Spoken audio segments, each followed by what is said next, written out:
അസ്സലാമു അലൈക്കും വറഹ്മത്തുള്ളാഹി വബറകാതുഹു അയ്യുഹ തുല്ലാബുൽ അഇസ മർഹബ ബിക്കും ജമീഅൻ. പരീക്ഷ ഇങ്ങ് എത്തിക്കഴിഞ്ഞു. പരീക്ഷയ്ക്ക് വേണ്ടിയുള്ള എല്ലാ തയ്യാറെടുപ്പുകളും നിങ്ങൾ പൂർത്തിയാക്കിയിട്ടുണ്ട് എന്ന് കരുതുകയാണ്, വിശ്വസിക്കുകയാണ്. മക്കളെ, പരീക്ഷയ്ക്ക് വരാൻ സാധ്യതയുള്ള ഒരു 5-6 ചോദ്യങ്ങളാണ് ഇന്ന് നിങ്ങൾക്ക് മുമ്പിൽ ഞാൻ പ്രവചിക്കാൻ പോകുന്നത്. ഇത് എജുപോർട്ടിൻ്റെ പ്രവചനാണ്.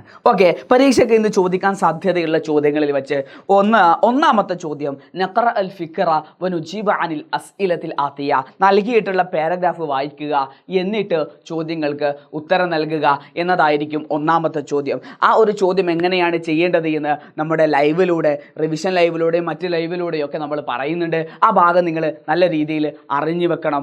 ഓക്കെ, മറ്റൊരു പരീക്ഷയ്ക്ക് ചോദിക്കാൻ സാധ്യതയുള്ള ഒരു ചോദ്യമാണ് നമ്മുടെ ഇസ്തിമാറ തയ്യാറാക്കാൻ. ഒന്നുകിൽ ഞാൻ ക്ലോസ് വെക്കുകയാണ്, ഒന്നുകിൽ തർജുമത്തുൽ ഹയാത്ത് ആയിരിക്കും ചോദിക്കുക, അല്ല എങ്കിൽ ബയാനാത്തു ശഖ്സിയ അല്ലെങ്കിൽ ഇസ്തിമാറ നമ്മളോട് ചോദിക്കും.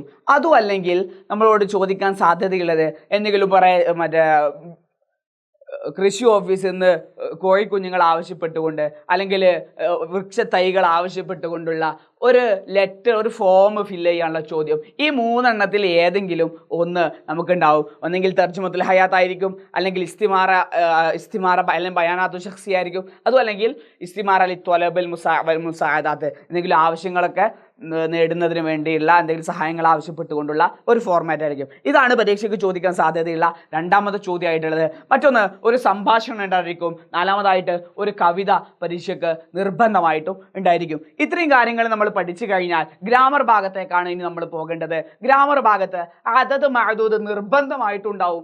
എണ്ണവും എണ്ണപ്പെടുന്ന വസ്തുവുമായി ബന്ധപ്പെട്ട് നമ്മൾ പഠിച്ചിട്ടുണ്ട്.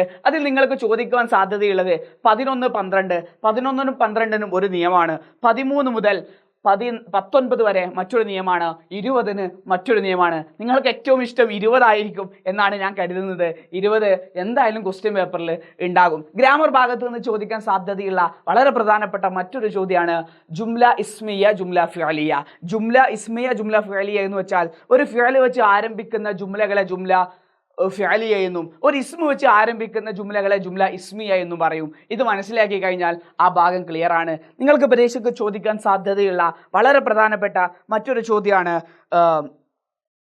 ഫിഅലുകൾ. ഫിഅലു മാദിയും ഫിഅലു അംറും ചോദിക്കും. അത് പുരുഷനോട് പറയുന്നതും സ്ത്രീയോട് പറയുന്നതും. ഉദാഹരണത്തിന് ഇജ്ലിസ് എന്ന് ഒരു പുരുഷനോട് ഫിഅലു അംറ് പറയുമ്പോൾ ഇജ്ലിസി എന്നാണ് ഒരു പെണ്ണിനോട് പറയുക. ജലസ ഒരു പുരുഷൻ ഇരുന്നു എന്ന് പറയുമ്പോൾ ജലസത്ത് എന്നാണ് ഒരു സ്ത്രീയോട് പറയുക. സ്ത്രീക്ക് എപ്പോഴും ഒരു എല്ല് കൂടുതലായിരിക്കും എന്നല്ല, ഒരെല്ലല്ല, ഒരു അക്ഷരം കൂടുതലായിരിക്കും. ഇനി നിങ്ങൾക്ക് പരീക്ഷകളിലെത്തുമ്പോൾ സ്ത്രീക്ക് എന്തോ ഒന്ന് കൂടുതലാണ്, യെസ്, സ്ത്രീക്ക് ഒരെല്ലല്ല, എല്ല് എന്നുള്ളത് നിങ്ങൾ എന്ത് ചെയ്യുക, ഒരു ഒന്നെങ്കിൽ താ ആയിരിക്കും അല്ലെങ്കിൽ യാ ആയിരിക്കും. ഇത് ഏതെങ്കിലും ഒന്ന് സ്ത്രീക്ക് കൂടുതലായിരിക്കും. സ്ത്രീക്ക് എന്തോ ഒന്ന് ഉണ്ടായിരിക്കും, എന്തോ ഒന്ന് കൂടുതൽ ഉണ്ടായിരിക്കും എന്ന് നിങ്ങളുടെ മനസ്സിലുണ്ടായിരിക്കണം. നല്ലത് മാത്രം ചിന്തിക്കുക. പരീക്ഷയ്ക്ക് ഓർമ്മയിൽ കിട്ടാൻ വേണ്ടിയിട്ടാണ് ഞാൻ ഇങ്ങനെ ഒക്കെ നിങ്ങൾക്ക് പറഞ്ഞു തന്നിട്ടുള്ളത്. ഓക്കെ, പരീക്ഷയ്ക്ക് വരാൻ സാധ്യതയുള്ള വളരെ പ്രധാനപ്പെട്ട മറ്റൊരു ചോദ്യമാണ്, ഒരു പാരഗ്രാഫ് തരും. അത് ഇപ്പം ജവാദായിരിക്കും. ആ ജവാദിന് പകരം ഫാത്തിമനെ വെക്കാൻ പരീക്ഷയ്ക്ക് ചോദിക്കാൻ സാധ്യതയുണ്ട്. ഓക്കെ, ഈ രീതിയിലുള്ള ചോദ്യങ്ങൾ